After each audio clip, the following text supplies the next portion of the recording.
Have you ever glanced at the clock in the middle of the night, 3:04 a.m., and thought, oh no, not again? You're lying there in the quiet dark, your mind suddenly wide awake, while the rest of the world seems peacefully asleep. You toss and turn, try to get comfortable, maybe even count a few sheep, but instead of drifting off, your brain starts listing everything you need to do tomorrow, or thinking about something from 20 years ago. Sound familiar? If you're over 50, this might be happening more often than you'd like. And you're not alone. A lot of us experience these strange middle-of-the-night wake-ups as we get older. They sneak up on us. What used to be a full night of sleep slowly turns into something choppy. It can feel frustrating, even exhausting. But the good news is there are real reasons this happens, and more importantly, there are simple things you can do to fall back asleep quickly and easily without needing to reach for sleeping pills or stare at the ceiling until sunrise. Now, why does this happen more after 50? Well, our bodies naturally go through some changes as we age. Hormones like melatonin and cortisol shift, our sleep cycles get lighter, and even small noises or thoughts can pull us out of deep rest. But here's the thing, just because it's common doesn't mean it's something you have to accept. There are gentle, natural ways to support your body so it can rest better and fall back asleep faster when those 3 a.m. wake-ups do happen. And let's start with one of the most important things. What you do right after you wake up in the middle of the night. The instinct is often to check your phone, scroll a little, or look at the clock over and over. But that actually tells your brain it's time to wake up. The light from your screen, even just a glance, sends a signal to your brain that it's morning. Same thing if you start worrying about how tired you'll be tomorrow. It only adds more stress. So the first step is this: don't look at the clock. I know it's tempting, but that little act can keep your brain in sleep mode rather than switching into problem-solving mode. Instead, stay still. Take a few deep breaths. And here's a trick that works surprisingly well. Focus on your breathing and imagine each breath as a wave in and out. Slowly, not forced, just gentle, natural breaths. With each exhale, imagine yourself sinking deeper into the bed like the mattress is hugging you. This calms your nervous system and signals to your body that everything is okay, that it's safe to let go and rest. Another powerful tip: keep your environment sleep-friendly. That means no bright lights if you do need to get up briefly. Use a soft night light if necessary, but avoid flipping on overhead lights. Even something as small as the blue light from a phone charger can be enough to confuse your body's natural rhythms. If your room isn't totally dark, consider blackout curtains or a comfy sleep mask. Your body takes cues from your environment, so creating a cave-like sleep space can make a big difference. Now, if you're someone whose thoughts get loud at night, here's something that helps a lot of people. A brain dump notebook by your bed. Not for journaling or planning, just a place to scribble down the thoughts swirling in your head. Sometimes just writing, "Remember to call Susan" or "check the water bill" is enough to quiet the mental noise. It's like telling your brain, okay, we've saved that thought, you don't need to hold on to it now, and the relief can be instant. Of course, sometimes it's not thoughts but physical discomfort keeping you up. A little stiffness, a twinge in your back, or just feeling too warm or too cold. That's where checking your sleep setup matters. As we age, our bodies become more sensitive to temperature and pressure points. So a supportive pillow, breathable bedding, and even a fan or a weighted blanket can really help your body feel at ease again. Your bed should feel like a haven, not a battlefield. And here's something that surprises a lot of people. The foods and drinks from earlier in the day can sneak in and mess with your sleep too. Caffeine from that late afternoon coffee or even chocolate can still be in your system. Same goes for alcohol. It might make you sleepy at first, but it often causes wake-ups in the middle of the night. So if you find yourself waking up around the same time every night, it might be worth experimenting with what you're having in the evening. Small shifts, like swapping a glass of wine for a calming herbal tea, can make a huge impact. Now that we've talked about how to handle those moments right after waking up and how to set the stage for better sleep, let's take it one step further. Because there's a powerful shift that happens when you start giving your body the right signals all throughout your day, not just at night. One of the most overlooked secrets to falling back asleep quickly, especially as we get older, is what we do during the day. It might sound strange, but your body is constantly collecting information about when to be alert and when to wind down. Think of it like setting a clock. The more consistent and clear your daily rhythms are, the easier it becomes for your body to know when it's time to be awake and when it's time to rest. For For starters, getting natural light in the morning can make a big difference. I'm not talking about baking in the sun, just a few minutes outside, or sitting by a sunny window while you sip your coffee can help reset your body's internal clock. That early light exposure tells your brain it's daytime now, which actually helps you feel sleepier when bedtime rolls around. It's like giving your body a gentle nudge in the right direction. And while we're talking about daytime habits, let's touch on movement. It doesn't have to be intense exercise, just regular gentle movement throughout the day. A walk around the block, some light stretching, maybe a bit of gardening or dancing in the kitchen while you cook. Movement helps reduce stress, hormones, keeps your body in balance and leads to deeper, more restful sleep at night. The key is to move enough to use up some energy, but not so much that you're sore or overstimulated right before bed. Of course, there's also what we don't do during the day that matters. If you find yourself reaching for a nap every afternoon, it might be interfering with your nighttime sleep without you realizing it. A quick rest can be helpful, especially if you're not sleeping well at night.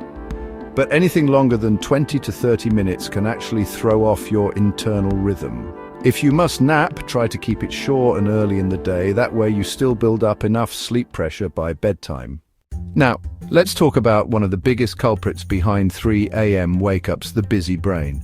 It's that moment when your body is tired but your mind is racing, thinking about bills, health, relationships, or just that one awkward thing you said 10 years ago. It happens to all of us, but instead of trying to force yourself back to sleep, which usually only leads to more frustration, try shifting your focus to something calming and repetitive. One technique that works beautifully is what some people call the ABC method. Mentally go through the alphabet and think of a calming word that starts with each letter. A for apple pie, B for beach, C for candlelight. You're not trying to stay alert, just giving your mind something soft to land on. It distracts your thoughts just enough to keep you from spiraling, and often your brain gets bored and drifts right back to sleep. Another technique is progressive muscle relaxation. Starting at your toes, gently tense, and then release each muscle group as you move up your body. Toes, calves, thighs, all the way up to your shoulders and jaw. The simple act of relaxing your muscles, one area at a time, sends a signal to your nervous system that everything is safe. And don't underestimate the power of breath. Something as simple as a 4-7-8 breathing pattern, inhale for 4 counts, hold for 7, exhale for 8, can slow your heart rate and calm your mind. When you focus on this rhythm, you're not only giving your body something familiar and soothing to follow, but you're also activating your parasympathetic nervous system. That's the part responsible for rest and recovery. It's like a lullaby for your insides. Sometimes, though, the best thing you can do is not fight it. If you've tried for more than 15 or 20 minutes and sleep just isn't coming, it's okay to get up and do something relaxing, not stimulating, like scrolling through your phone or watching TV, but something gentle. Sit in a cozy chair with a dim light and read a few pages of a familiar book. Listen to soft music or a sleep story. Sip some warm chamomile tea. Give your body a second chance to feel sleepy and then gently return to bed. The most important thing is not to panic. Waking up in the night doesn't mean you failed at sleep. It doesn't mean your whole next day is ruined. Our bodies are incredibly wise, and sometimes they just need a little help getting back on track. The more relaxed and compassionate you are with yourself in these moments, the easier it becomes to ease back into rest.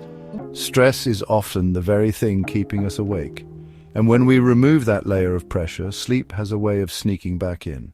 Now let's talk about one more powerful change that doesn't happen in the middle of the night, but can completely change how those 3 a.m. moments feel when they do arrive. What happens during the last hour or two before bed can truly shape how your entire night unfolds. Think of your evening like the runway before takeoff. If it's smooth and steady, your sleep can lift off gently and stay on course. But if it's bumpy, rushed, or overloaded, sleep can be harder to catch, and even harder to hold on to through the night. One of the most helpful things you can do is establish a simple, soothing wind-down routine. It doesn't need to be complicated or lengthy. Just a few regular signals to your brain that say, hey, it's time to slow down. Maybe it's turning down the lights around the house, putting away electronics an hour before bed, or doing something calming like a warm shower, light stretching, or listening to soft instrumental music. These small actions become powerful cues that tell your mind and body it's time to rest. If you often find yourself wide awake at night, it could also be worth taking a closer look at your evening screen habits. Blue light from phones, tablets, and TVs can suppress melatonin, the very hormone your body needs to fall asleep and stay asleep. And it's not just the light itself, it's also the content. That intense TV show, stressful email, or endless social media scrolling can all stimulate your brain when you want it to be winding down. Try replacing screen time with something quieter, like reading, journaling, or listening to calming sounds. You'll be surprised how much of a difference it makes over time. Now let's touch on something a little deeper, your relationship with sleep. If you've been struggling with middle-of-the-night wake-ups for a while, it's easy to develop a sort of fear around bedtime. You might start anticipating the wake-up before you've even closed your eyes, or dreading the moment when you'll glance at the clock and see those glowing numbers again. This kind of sleep anxiety is more common than you might think, especially after 50 when sleep patterns naturally shift.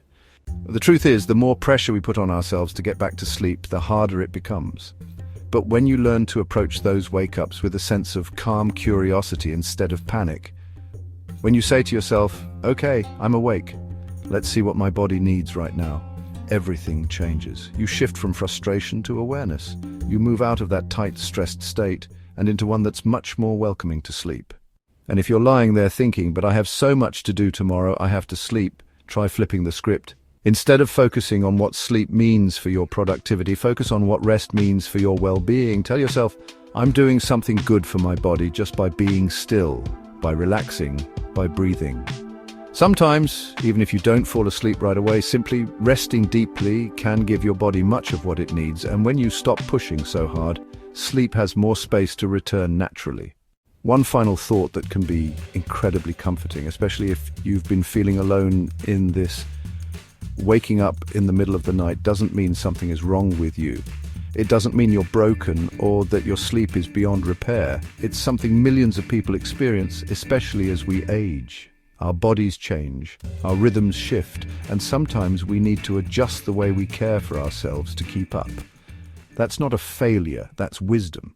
The beautiful part is you now have tools, gentle, practical, effective things you can try starting tonight. You've got the breathing techniques, you've got the environment adjustments, you've got the mindset shift, and you've got the awareness that small steps add up. So tonight, when your eyes pop open at 3 a.m., you'll know what to do, you'll know how to stay calm, how to support your body, and how to let go of the stress that used to keep you up. You don't have to dread the night anymore. In fact, you might even start to look forward to bedtime again, knowing that rest is possible and that your body is capable of finding its rhythm no matter your age. If this video gave you something helpful to take with you tonight, I'd love for you to share your thoughts in the comments. What's worked for you? What do you want to try? Your story could be the one that helps someone else feel a little less alone on their journey to better sleep. And if you found this comforting or useful, don't forget to like this video and subscribe to the channel. We're building a warm, supportive space for folks over 50 who want to feel their best, sleep well, and enjoy life more. Because aging doesn't mean giving up on energy, joy, or peace of mind. It's just the beginning of something new. Here's to restful nights, peaceful mornings, and living your best life at every age. Sweet dreams.